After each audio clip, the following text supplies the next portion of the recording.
Where to start when cleaning a home or office? Steve here with the Janitorial Store, the channel where we help cleaning business owners scale their cleaning businesses with systems, tools, and resources. Well, let's talk about a home first. If you're a home cleaning service, where do you start cleaning that when you are cleaning that home? Well, if it's it all depends really if it's a single story or if it's a multi-story home or apartment. But typically, if you're a one-person team cleaning a home, you may use a 3-pass system. So if you're cleaning a home, and we'll just talk about if it's a single floor, because typically if you have multiple floors, you typically will work at the top floor and work your way to the main floor. So that means that if, let's say you had a basement, a main floor, and an upstairs, you'd probably clean the upstairs first, go to the basement, then to the main floor, because that's where the main exit is, or the main doorway. So that's how you'd probably want to clean that. Now, typically you want to be thinking about, well, okay, what's my process going to be? Am I going to do dry work first, wet work, or what am I going to do? And what you got to keep in mind is if I'm a solo cleaner cleaning a home, I'm going to clean top to bottom, back to front, and then dry to wet. Now, typically, if I'm going to be cleaning by myself, there's a number of different ways I can do it. But watch this video on this single cleaner cleaning a home, and it'll give you an idea what you can do. Now, this isn't written in stone. It's just a suggestion of how you can have a single cleaner clean a home. You always want to be thinking about what is the most efficient method to clean this home, and every home is different. So watch this video once, and you'll see what I'm talking about. A one-person cleaning worker would perform a 3-pass system in the home. With each pass, they will perform their duties as they move through the home in a circular motion, zigzagging back and forth when necessary to move in an efficient manner. Tip: always test routes for efficiencies. On the first pass, the cleaning worker would start at the foyer. They will collect trash, clean the foyer, kitchen, and bathrooms as they complete their route. On the second pass, the cleaning worker would start at the foyer and perform dusting and sanitizing as they complete their route. This would also be the time for them to make beds if that is part of their duties at the home. On the third pass, the cleaning worker would start at the furthest point from the foyer or entry and vacuum backwards, so no footprints are left on the carpet.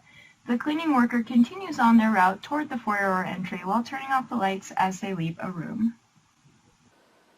Yeah, there you go. So now you can see that how that single cleaner would clean that home. They're essentially taking their caddy right with them and circling around the home and cleaning everything as they're making their pass.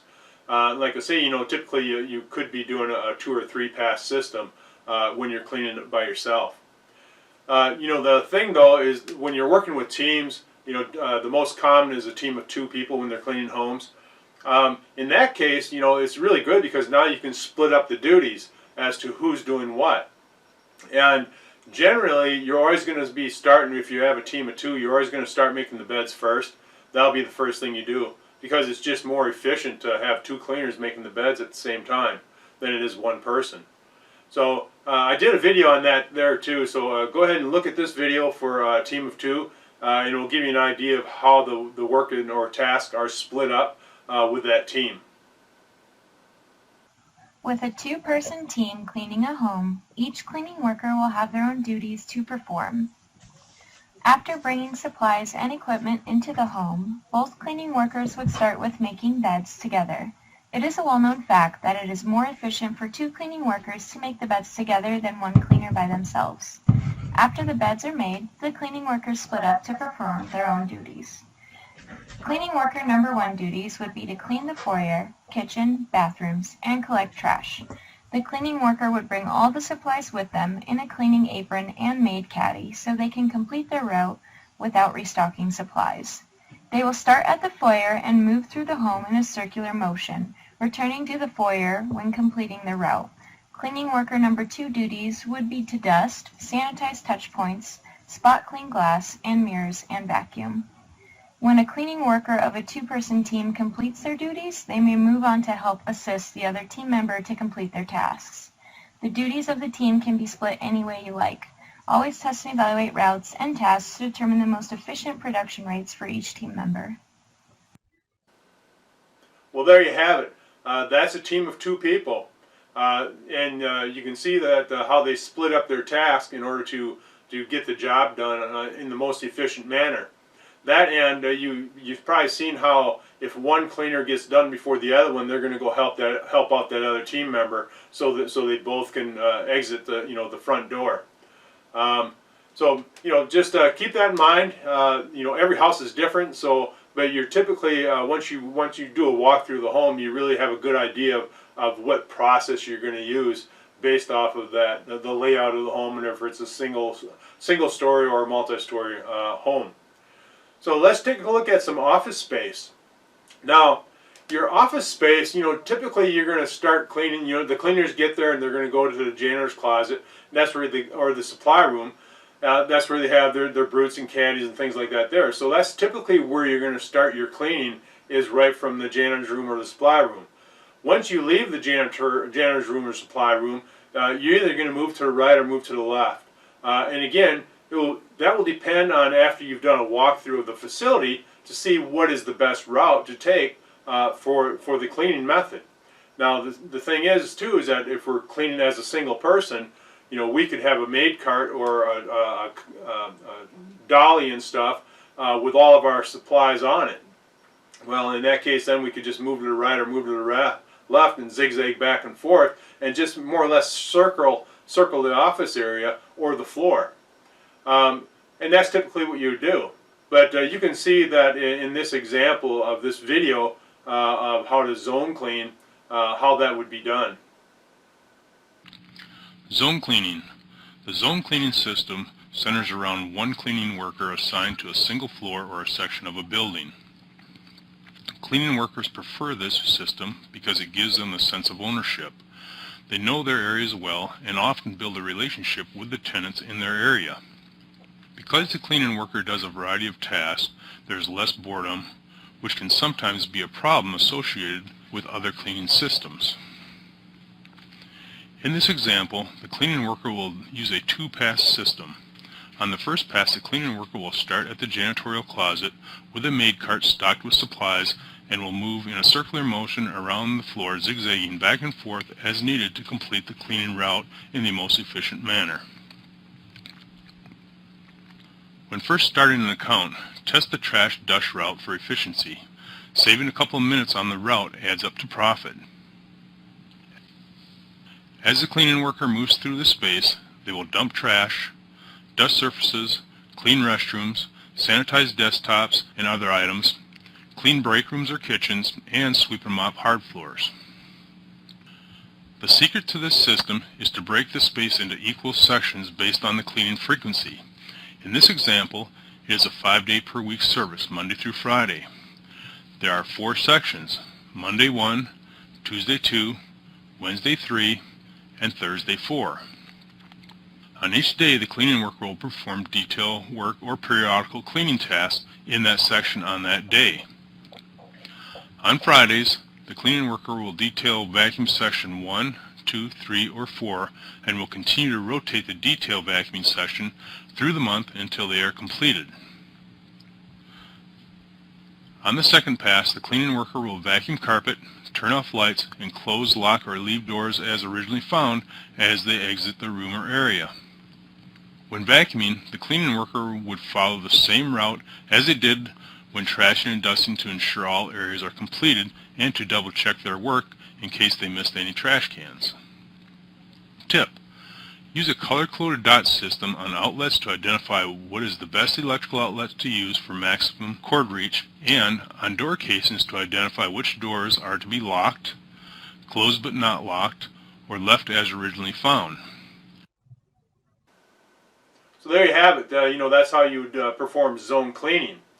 Now when we're doing team cleaning, that's where we're going to split the task. And when unlike residential, where normally you have a team of 2 or a team of 3, in some cases a team of 4, but you don't see that very often. The most common is a team of 2 in residential. But when we're cleaning offices, commercial buildings, we could have people, we could have a 4-person team, we could have a 6-person team, 8-person team, 12-person team. And we can split up all the tasks that we're doing for these facilities to make sure that every team member is an expert or a specialist in that area. Everybody's cross-trained and so on and so forth. But that's what you would do on a commercial facility when you're using team cleaning. So here's an example of that team cleaning, so you can see exactly what the team members do. Team cleaning. The team cleaning system is focused on a team of 2 to 4 cleaning specialists. The duties for a team of 2 cleaning specialists are: Specialist 1, light duty tasks; Specialist 2, vacuum task; Specialist 1, restroom task; Specialist 2, utility task. The duties of a team of 3 cleaning specialists are: Specialist 1, light duty task; Specialist 2, vacuum task; Specialist 3, restroom task; Specialist 1, utility task. In this example, there is a team of 4 cleaning specialists. Starter or light duty specialist. In this example, the starter leaves the elevator and will move around the space in a circular motion, performing their duties, which could include dusting, emptying trash, spot cleaning, pick up debris from floor, spot clean door glass, and placing trash in a strategic location for the utility specialist to pick up and take to the dumpster. Tip: always test and evaluate routes to determine the most efficient production rates. The floor is divided into 4 sections: 1, 2, 3, and 4. Every Friday, the starter will perform detail work or periodical cleaning tasks in that section, and will continue to rotate the sections through the month until they are completed. Tip: Fridays don't need to be the detail day. You can make it whatever day you like as long as it is consistent in your system. The starter will use a job assignment task card to review each day in order to stay on schedule with the tasks in the sections. They will use a job assignment time card to review the allocated times for each floor or section they should be in at any given time. Closer or vacuum specialist. The closer will follow the starter's route about 15 minutes later because of the cleaning production rate difference. Their duties are vacuuming all traffic areas and spot vacuuming all other areas of carpet. They will double check trash cans for trash before vacuuming underneath them. They could also remove debris on furniture, reposition furniture, turn out lights in completed rooms, and secure rooms as required. The closer will follow the color-coded dot system for outlets and doors. The floor is divided into 4 sections: 1, 2, 3, and 4. Every Friday, the closer will perform detail work or periodical cleaning tasks in that section and will continue to rotate the sections through the month until they are completed. The closer will use a job assignment task card to review each day in order to stay on schedule with the task in the sections. They will also use a job assignment time card to review the allocated times for each floor or section they should be in at any given time. Sanitor or restroom specialist. The sanitor duties are cleaning, sanitizing, and restocking restrooms, break rooms, coffee centers, and drinking fountains. They sweep and mop floors, and they check for any burned out lights and report it to the supervisor. Once their duties are done, they move on to the next floor or section. Although not commonly used for the sanitor specialist, you can divide the floor into 4 sections: 1, 2, 3, 4. Every Friday, the sanitor will perform detail work or periodical cleaning tasks in that section and will continue to rotate the sections through the month until they are completed. The sanitor can also use a job assignment task card to review each day in order to stay on schedule with tasks in that section. They can also use a job assignment time card to review the allocated times for each floor or section they should be in at any given time. Utility specialist.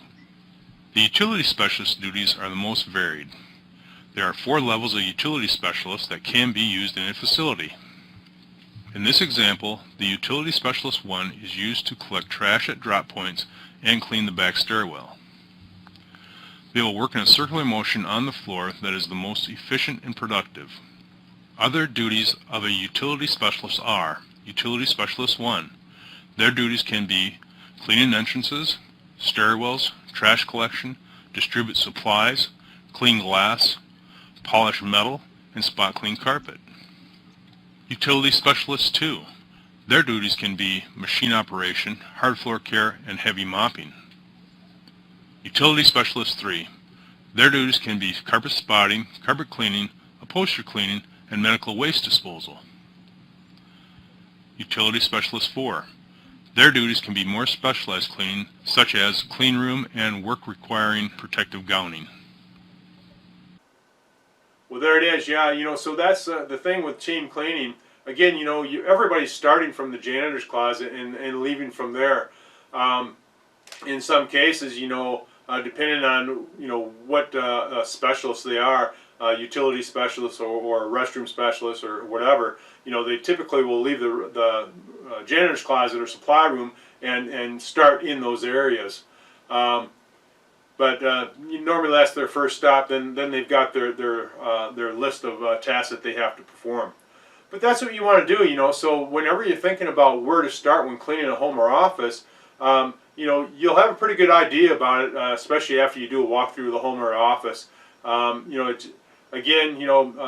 really the key, because every home and office is different, and in some cases it might take you a couple of cleanings to realize that, oh, well, this here is a better route to take when I'm cleaning this home or this office space, or medical center, whatever it is. It doesn't matter. But that's what you may find out, that maybe after one or two cleanings you're thinking, oh, okay, well, I'm going to try a different route here and a different system, and eventually you're going to nail down your most efficient system.